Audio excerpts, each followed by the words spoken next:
morning. Today I'm going to read you the story of Little Red Riding Hood.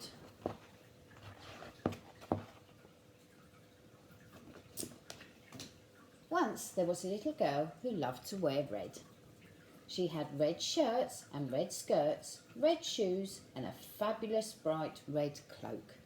Her name was Little Red Riding Hood.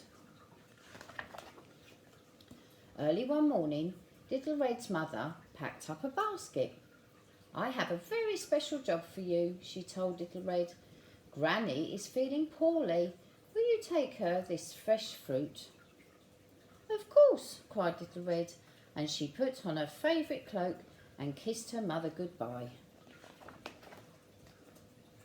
It was a bright sunny day, and Little Red skipped through the woods.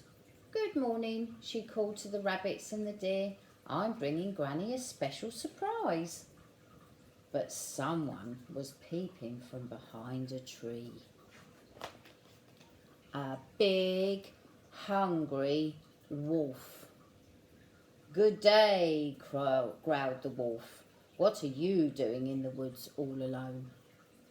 "I'm taking a special basket of fruit to Granny," Little Red replied. "Yuck," thought the wolf. He didn't like fruit. He liked to eat tasty little girls. So the wolf thought up a plan, a horrible, clever plan. "Why not pick Granny some lovely flowers?" he said. "Good idea," said Little Red. But as she started gathering daisies, the wolf raced down the path towards Granny's house. Thud, thud, thud.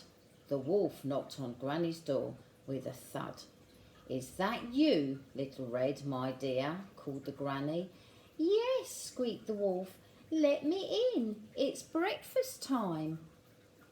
"Oh, goody," said Granny, opening the door. "What are we having for breakfast?" "You!" cried the wolf. "Oh!" yelled Granny. "You're not Little Red." And she slammed the door right on his big, furry nose. "Ow!" howled the wolf. Quick as a flash, Granny ran out of the door and into the woods to find help. "Horrid old Granny," the wolf growled, rubbing his nose. But now he could put his terrible plan into action. So when Little Red knocked tap, tap, tap on Granny's door, it was a deep, scratchy voice that answered. "Come in, my dear." Little Red walked into Granny's bedroom and stopped in surprise.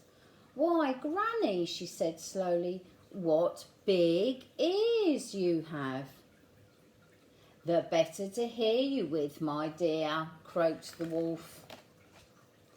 "And Granny," Little Red said carefully, "what big hairy arms you have." "The better to hug you with, my dear," growled the wolf. "But Granny," Little Red whispers, "what big teeth you have." "The better to eat you with, my dear," snarled the wolf, and he pounced at Little Red.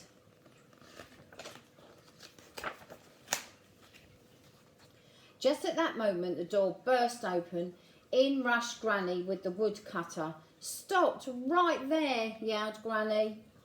"Put her down," bellowed the woodcutter, "or we'll chop you up and turn you into a birdhouse." With a terrified howl, the wolf jumped out of the window and ran far, far away, never to return. Little Red hugged Granny tight. "I'm so glad you chased that wolf away," she said, and she gave Granny the basket of fruit.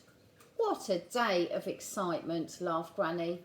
"Now let's all have breakfast." And that's the end of our story. Thank you for listening. See you later.